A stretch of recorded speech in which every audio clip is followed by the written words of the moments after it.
नमस्कार शेतकरी मित्रांनो, सर्वप्रथम सगळ्यांना जय शिवराय। जालन्यासह अनेक भागांमध्ये हजेरीला सुरुवात झाली आहे। मेघगर्जनेसह पाऊस मोजके का होईना पण चांगला जोरदार सटकार तर काही ठिकाणी चांगल्या पावसाला सुरुवात झाली आहे। मागे जो तुम्हाला अंदाज दिला होता की 21-22 पासून चित्र बदलणार आहे आणि अक्षरशः अहिल्यानगर, छत्रपती संभाजीनगर, पुणे, नाशिकसह मराठवाड्यातल्या सुद्धा काही जिल्ह्यांचं चित्र बदललेलं आहे। ही परिस्थिती सुधारतच जाईल, पण एवढाही खराब पावसाळा नाही हे वारंवार तुम्हाला सांगण्याचा प्रयत्न आपल्या माध्यमातून मी करत आलेलो आहे। पुढील परिस्थिती काय असणार आहे म्हणजे उद्यापासून महाराष्ट्राचं चित्र काय असेल हे देखील पाहूयात।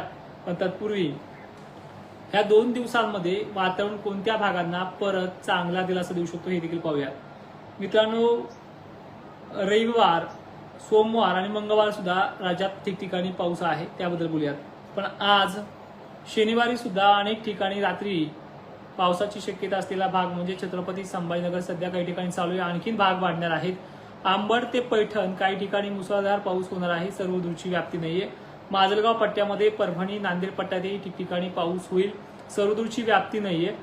अहिल्यानगर आणि शहागड पैठणच्या काही भागांमध्ये चांगला जोर वाढणार आहे। बीड, पुणे परिसरात सुद्धा अनेक ठिकाणी आहे। सोलापूरमध्ये देखील काही भागांना, अक्कलकोटच्या परिसरामध्ये पाऊस चालू आहे। तर असे भाग तो गरमीच्या लेवलसह वाढणार आहे। आणि थोडा दिलासा म्हणजे खानदेशात कधी नव्हतं आज थोडी सुरुवात झालेली आहे। अकोला, अमरावतीमध्ये तुरळक ठिकाणी होईना तिथे असणार आहे। आता 2 महत्वाच्या गोष्टी आहेत, तुम्हाला यामध्ये थोडी कुठपर्यंत सहन करायचे किंवा कुठपर्यंत तुम्ही वाटच बघू नये या सुद्धा गोष्टीचा या व्हिडिओमध्ये उल्लेख केला जाईल।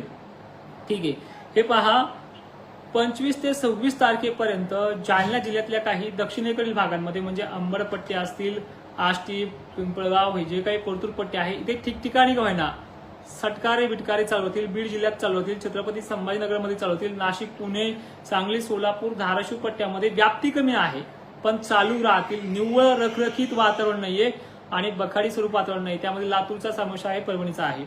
पण सगळ्यात मेन म्हणजे महत्वाचा टप्पा जो आहे, अनेक शेतकऱ्यांच्या मिरची उत्पादकाचा प्रश्न आहे, तो म्हणजे भोकरदन, जाफराबाद, सिल्लोड भाग आणि खान्देश संपूर्ण आणि विदर्भ संपूर्ण। या विदर्भावरती बोलण्याचं झालं तर तुम्ही सरळ सरळ सांगतोय की 30 किंवा 1 तारखेपर्यंत जास्त काही वाट बघू नका, तोपर्यंत सर्वदूर किंवा चांगल्या प्रतीचा पाऊस होणे शक्य नाहीये। परिस्थिती आपल्या भागामध्ये सुधारत जाईल हे मी म्हणतोय, जास्त खराब नाही। तो भाग कोणता असेल? नागपूर, अकोला, अमरावती, वाशिम जिल्हे आहेत, त्याचबरोबर इकडे चंद्रपूर आहे। अकोल्यामध्ये सुद्धा काही ठिकाणी स्थानिक वातावरणाची जे काही पाऊस असतील, आभाळ येणं आणि या पद्धतीने होणं हे चालूच होणार आहे आणि हे चालू देखील होईल काही दिवसांमध्ये। आणि विशेषतः ही माहिती तुम्ही इतरही शेतकऱ्यांपर्यंत पोहोचण्याचं काम करा। 2 वर्षापासून या चॅनलवरती काम करतोय, तर ह्या चॅनलचे 100K सबस्क्रायबर पूर्ण करण्याचे मी आज वैयक्तिक तुम्हाला बोलतो आहे, ते आपल्याला करायचे आहेत। या तारखेला 29 तारखेपासून हे चित्र बदलून जाईल, म्हणजे आजच्या 23 पासून हे चित्र थांबलेलं होतं। या 23 पासून स्टार्टअप ज्या काही भागामध्ये झालंय आज थोड्याफार प्रमाणामध्ये, पण इथून पुढे वातावरण 4 दिवस थोडं कमी प्रमाणातच राहील। पण या विदर्भाचा आणि विदर्भाच्या पूर्व भागाचा जो काही समावेश आहे, नागपूर असेल, अकोला, अमरावती, चंद्रपूर भाग असेल, भंडारा, गोंदिया, गडचिरोली यांचे दिवस पश्चिम महाराष्ट्रापेक्षाही चांगले येणार आहेत, कारण की ह्या भागाच्या सारखी गरमी महाराष्ट्रात अनेक ठिकाणी आहे। पण या भागाच्या गरमीला दाद देण्यासाठी बंगालच्या उपसागरातलं लो प्रेशर लवकरच काम येईल आणि ती तारीख असणार आहे 29-30 पासून पुढे। मराठवाड्याचा, विदर्भाचा जो काही सध्या 2 विभागामध्ये समावेश झालाय, मराठवाड्यात सध्या काही ना काहीतरी प्रमाणामध्ये परतूर असेल, मंठा असेल या भागामध्ये पावसाला सुरुवात झाली, घनसंगी पट्ट्यातही सुरुवात झाली।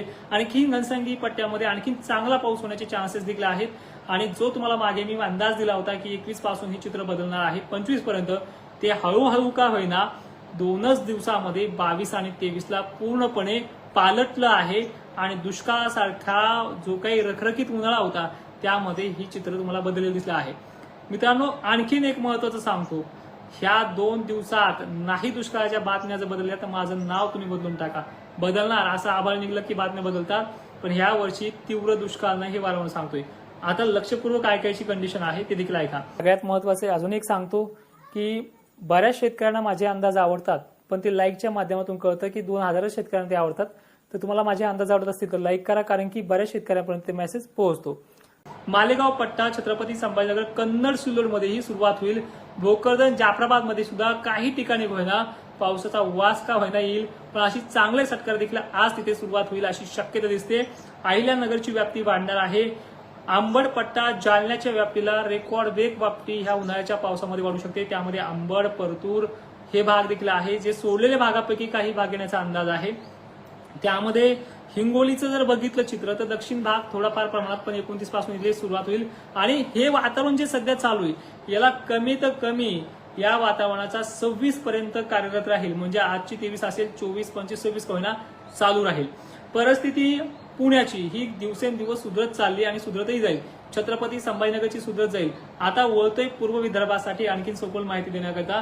हे पहा, कदाचित जर निसर्गाने थोडी जरी साथ दिली तुम्हाला की आजही काही भागामध्ये चंद्रपूर वर्ध्यामध्ये पावसाला सुरुवात होऊ शकते. पण एक लक्षात घ्या, हा सर्वदूर पाऊस नाही, अवकाळी आहे. ठीक आहे, तर असं चित्र पालटणार आहे.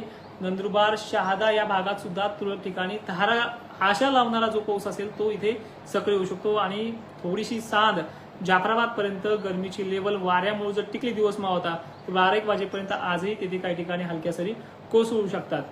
आता महत्वाचं म्हणजे पुढे तारखेनुसार चित्र आपण पाहूयात कसं कसं राहील आणि कसं कसं नाहीये. उद्याच्या 24 तारखेला बेळगाव, निपाणी, विजयपुरा, कोल्हापूर भागात स्थानिक वातावरणाचा पाणी आहे. नांदेड तुरळक ठिकाणी, अहिल्यानगर, छत्रपती संभाजीनगर मोजक्या ठिकाणी उद्याचा पाणी आहे. त्याचबरोबर परिस्थिती चंद्रपूर, गोंदिया, नांदेड पट्ट्यामध्ये स्थानिक वातावरणाचा डोंगराळ परिसरामध्ये पाणी असेल. लातूर परिसरात मोजक्या ठिकाणी आहे. परत 25 तारखेला जी सुरुवात होते कोल्हापूर मार्गे, अहिल्यानगर तुरळक ठिकाणी, नांदेड वगैरे भागात मोजक्या ठिकाणी सुरुवात होऊ शकते. 26 तारखेला हुबळी, कर्नाटक वगैरे भागामध्ये कोल्हापूरला चांगला जोर वाढणार आहे. यामध्ये सांगलीचा आणि सोलापूरचा समावेश आहे. नागपूर, चंद्रपूरला स्थानिक वातावरणाची भीती आहे, स्थानिक वातावरणाचा इफेक्ट राहील. सोलापूर, लातूर परत 27 पासून सुरुवात होते. लातूरच्या सोडलेल्या भागांचा समावेश याच्यामध्ये राहू शकतो. म्हणजे सावंतवाडी, उदगीर, निलंगा पट्ट्यापैकी भाग आहेत. मान्सून केरळमध्ये 27 तारखेच्या ओलांडण्याची शक्यता आहे आणि कर्नाटकमध्ये 27-28 ला प्रवेश करणार आहे.